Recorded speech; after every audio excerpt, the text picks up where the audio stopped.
अच्छा बेटा, चैप्टर 8 हमारा कंप्लीट हो गया था।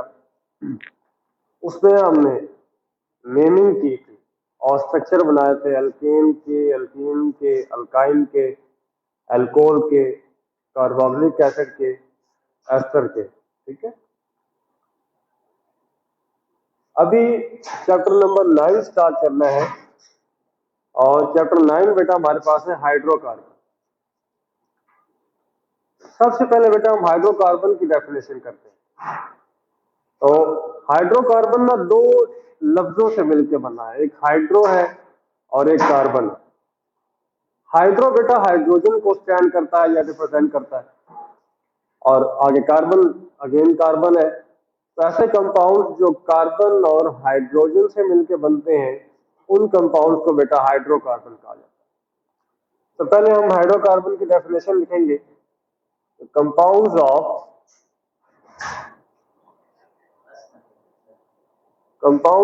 Carbon and hydrogen are called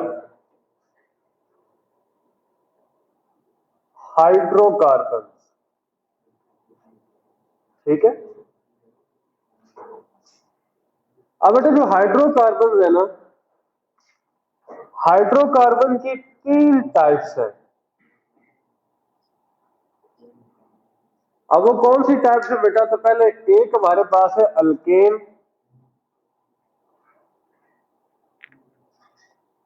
एक बेटा अल्कीन है और एक बच्चों अल्काइन है। हमने ना 9th में अल्केन वाला पोर्शन पढ़ लिया था, तो उसकी फिजिकल प्रॉपर्टीज क्या है, प्रेपरेशन क्या है, उसकी केमिकल प्रॉपर्टीज क्या है, यूज क्या क्या है, ये सारी चीजें हमने चैप्टर नंबर 14 हाइड्रोकार्बन में पढ़ ली थी। 10th में हमने बेटा स्टार्ट करना है अल्कीन से। अब देखना है कि अल्कीन क्या चीज है, बनती कैसे है, प्रॉपर्टीज क्या है, फंक्शंस क्या है, रिएक्शंस क्या है। तो बेटा अगर अल्कीन की बात करें तो उसके लास्ट पे ई आ रहा है, और ई के बारे में मैंने बताया था कि ऐसा कंपाउंड जिसके लास्ट पे ई आ रहा हो उसमें डबल बॉन्ड मौजूद होता है। क्या मौजूद होता है? तो ऐसे हाइड्रोकार्बन जिनमें एटलीस्ट एक डबल बॉन्ड मौजूद हो उनको क्या कहा जाता है बेटा? अल्कीन कहा जाता है। तो compounds that contain at least one double bond are called alkenes। ठीक है बेटा, और इन alkenes का एक जनरल फार्मूला होता है जो हमने पढ़ा हुआ है, वो है CnH2n। General formula is CnH2n।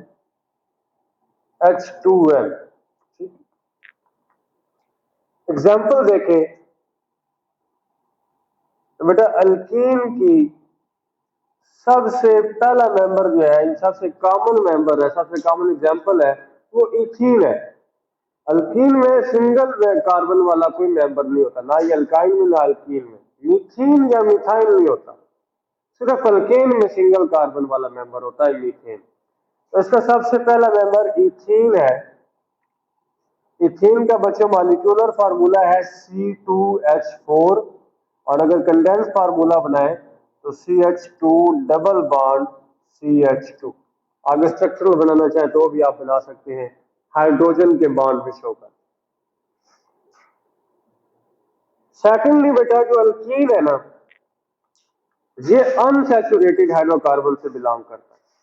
ठीक है, सैचुरेटेड से सिर्फ एक ही बिलोंग करता है बेटा, और वो अल्केन है। अब हमने पढ़ना है कि ऐसे कौन से मेथड्स है जिनसे अल्कीन को प्रिपेयर किया जा सकता है। तो methods to prepare alkyne.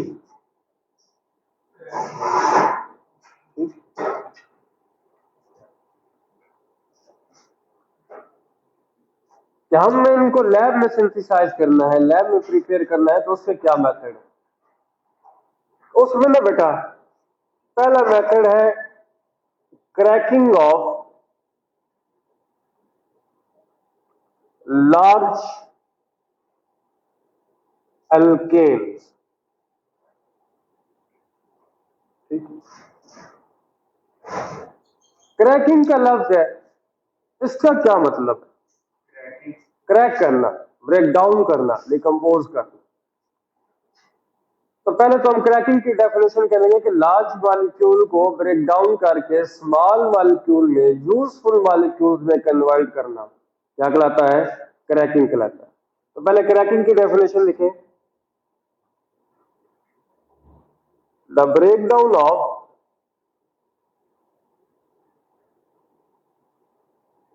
large molecules into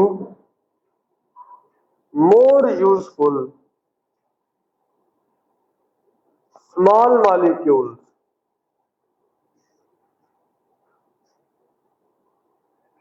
is called cracking। ठीक है, अब ये जो क्रैकिंग है ना बेटा, इसकी दो टाइप्स है, और टाइप्स में बेटा पहली टाइप हमारे पास है थर्मल क्रैकिंग।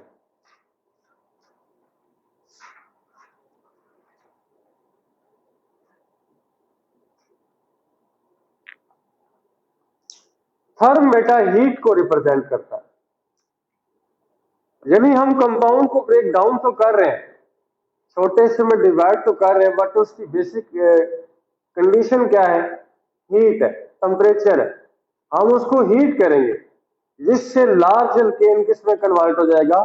स्मॉलर अल्केन्स में, और उन अल्केन्स में और एक अल्कीन भी प्रोड्यूस होगा जिसको हमने प्रिपेयर करना, अल्कीन को प्रोड्यूस करना। ठीक है, तो थर्मल क्रैकिंग की बेटा अगर हम डेफिनेशन करें, द ब्रेकडाउन ऑफ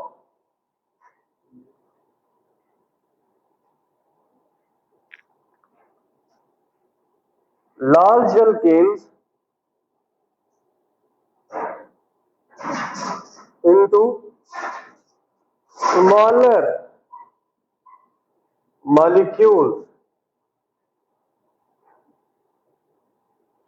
मॉलिक्यूल्स इसलिए लिखा कि यहाँ पे जो प्रोडक्ट बनता है वो अल्केन भी हो सकता है, अल्कीन भी होता है। ठीक है, तो हम सिंपल अल्केन नहीं लिख सकते।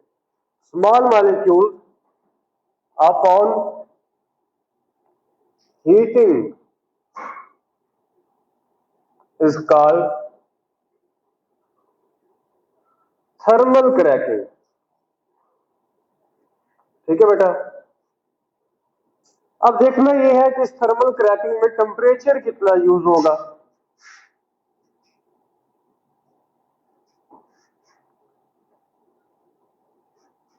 तो बेटा थर्मल क्रैकिंग के लिए जो टेम्परेचर की क्वांटिटी हमें चाहिए वो है 450 degree Celsius to 750 degree Celsius. ये कंडीशन है। अब इस कंडीशन को अप्लाई करके बेटा हम ब्रेक डाउन करते हैं एक लार्ज अल्केन को। तो हमारे पास एक लार्ज अल्केन डीकेन है, C10H22।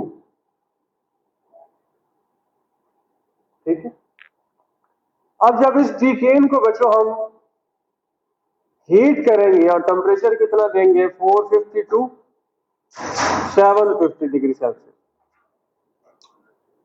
तो ये दो कंपाउंड में ब्रेक डाउन होगा। उनमें बेटा एक हमारे पास बनेगा C8H18। इसको समझना थोड़ा सा, इसका नाम है बेटा ऑक्टेन। क्या नाम है? अब मुझे बताओ कि 10 कार्बन थे, 10 में से 8 अलग हो गए, पीछे कितने बचे? लो, तो C22 हाइड्रोजन थे, 18 अलग हो गए, पीछे कितने बचे? 4। C2H4 बेटा किसका फार्मूला है? इथेन का। किसका फार्मूला है? तो ये हमारी मेन हेडिंग थी कि हम किसको बना रहे हैं? अल्कीन को। तो जब हमने डीकेन को ब्रेक डाउन किया, थर्मल क्रैक किया, तो रिजल्ट में हमारे पास क्या चीज बनी बेटा? इथेन बनी। बेसिकली ये रिएक्शन एक मकसद तो इसका ये है कि हम इससे इथेन बनाए। दूसरा मकसद इसका ऑक्टेन बनाने का होता है, और ज्यादातर मकसद इसका ऑक्टेन के लिए होता है। ऑक्टेन का यूज क्या है? कभी आप उस पर जाए ना पेट्रोल पंप पे, उसके ऊपर लिखा होता है हाई ऑक्टेन, उसके पैसे भी ज्यादा है। क्यों? जितना ऑक्टेन नंबर बच्चों ज्यादा होता है ना, फ्यूल की क्वालिटी उतनी बेहतर होती है। तो हम इसको क्रैक कर रहे होते हैं तो कंजप्शन ज्यादा फ्यूल की हो रही होती है, हमारे कॉस्ट ज्यादा लग रही होती है, इसलिए उस फ्यूल की प्राइस भी ज्यादा होती है। तो उसमें ये सेंटेंस जरूर लिखना है कि thermal cracking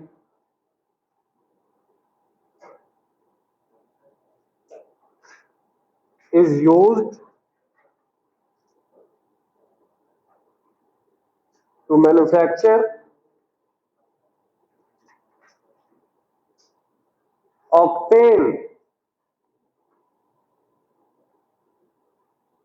to improve the quality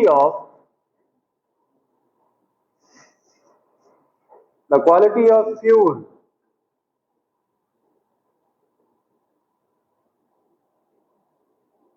ठीक है। सेकंड बेटा क्रैकिंग की टाइप हमारे पास है कैटालाइटिक क्रैकिंग।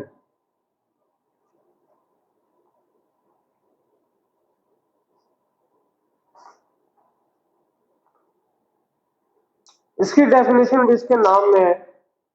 ये क्रैकिंग किस बेस पे होगी बेटा? कैटालिस्ट की बेस पे। इस बेस पे होगी कि हम एक ऐसा कैटालिस्ट ऐड करेंगे जो एक तो इस रिएक्शन को स्पीड अप करेगा, दूसरा उसकी प्रेजेंस में एक लार्ज मॉलिक्यूल ब्रेक डाउन होगा। तो लार्ज अल्केन का स्मॉल मॉलिक्यूल में ब्रेक डाउन होना by the help of catalyst. Temperature यहां पे भी यूज होगा, बट उतना नहीं होगा जितना उसमें हो रहा है, या स्पेसिफिक हम उसको नहीं कहेंगे। यहां पे स्पेसिफिक लिया जाएगा कैटालिस्ट को। तो लार्ज अल्केन का स्मॉल मॉलिक्यूल में ब्रेक डाउन होना by the help of catalyst क्या कहलाता है? Catalytic cracking. तो इसकी definition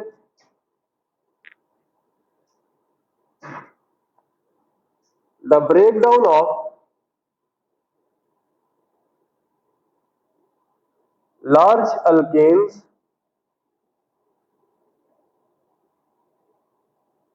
into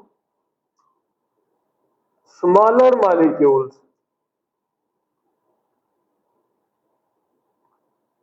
by the help of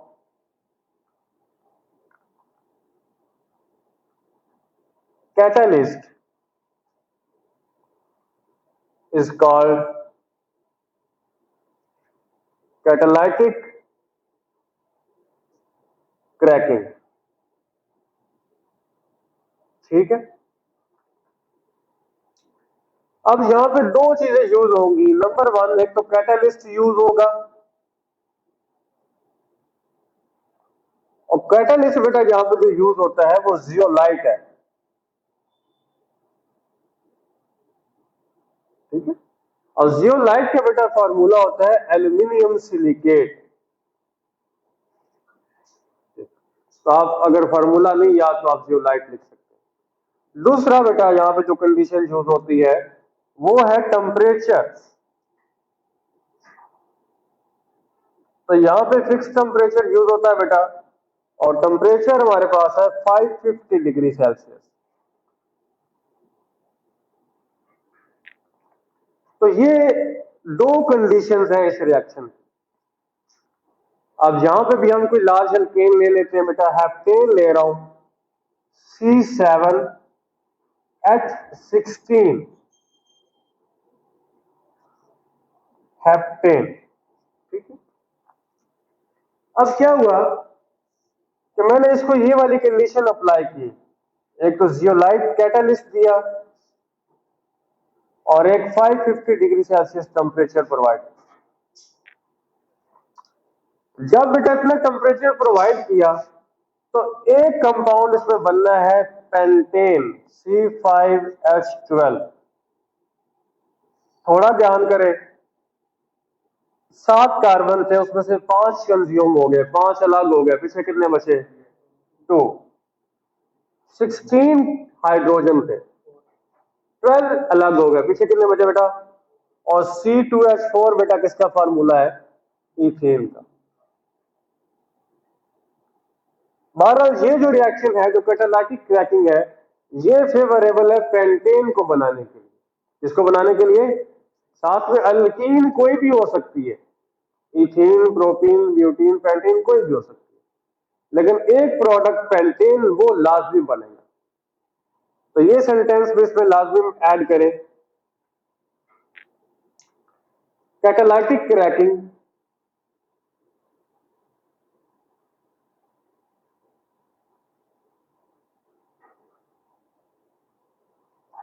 is favorable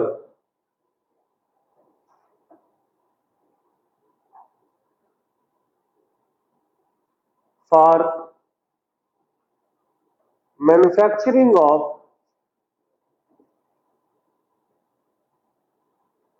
pentane. और जब पेंटेन लिखो तो बच्चों साथ में इसका फार्मूला लिख लेना ताकि याद रहे, C5H12। ये पहला मेथड था अल्कीन को प्रिपेयर करने का, क्रैकिंग। क्रैकिंग की आगे 2 टाइप्स आ गई, एक थर्मल क्रैकिंग था, स्टीम क्रैकिंग था। अच्छा, एक क्रैकिंग और होती है, वो आपकी बुक में नहीं गिवन, वो स्टीम क्रैकिंग होती है, या हम लार्जर अल्केन को हाइड्रोलाइज करते हैं या स्टीम से, वाटर से रिएक्ट करवाते हैं, जिससे स्मॉलर अल्केन प्रोड्यूस होंगे। ठीक है, अब ये जो हमारे पास स्मॉलर अल्केन बने हैं, पेंटेन है, इथेन है, या हेप्टेन और इथेन है, अगर हम इनको कंबस्शन करें, जलाएं, बर्न करें, तब क्या होगा? तो कंबस्शन रिएक्शन बेटा,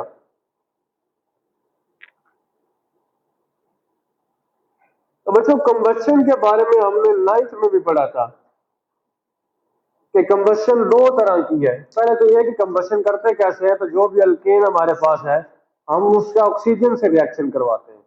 किससे रिएक्शन करवाते हैं? तो रिजल्ट में जो भी प्रोडक्ट प्रोड्यूस होगा, उससे हम पता लगाएंगे कि वो कंप्लीट कंबस्शन है या इनकम्प्लीट कंबस्शन।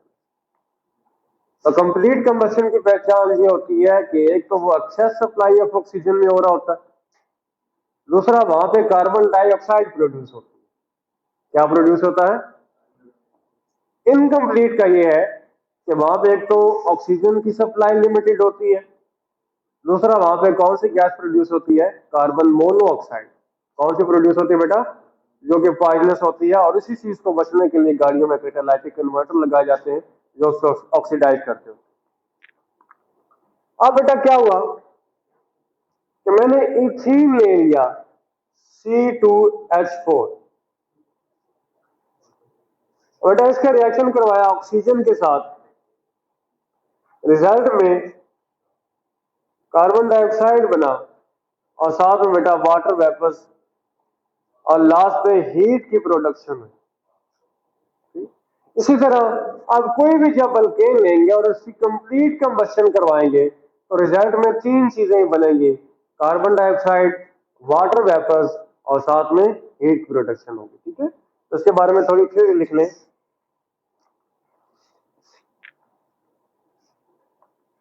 बाय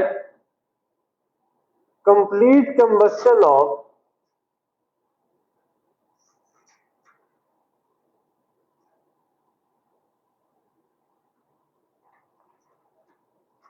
अल्केन्स या हाइड्रोकार्बन आप लिख सकते हैं। अब हाइड्रोकार्बन में ना तीनों आ जाएंगे, अल्केन आ जाएगा, अल्कीन आ जाएगा, और अल्काइन आ जाएगा। ठीक है, we get carbon dioxide, water vapors, and heat। ठीक है, तो बेटा एक मेथड अभी हमने पढ़ा है प्रेपरेशन का, 2 अभी और रहते हैं। एक बाय डिहाइड्रेशन ऑफ अल्कोहल है, और एक बाय डिहाइड्रो एलोजिनेशन ऑफ हैलोजिनो अल्केन है। तो वो दोनों मेथड हम इंशाल्लाह कल पढ़ेंगे। आज का हमारा लेक्चर इतना ही था। इसमें अगर आपका कोई क्वेश्चन है तो आप पूछ सकते हैं।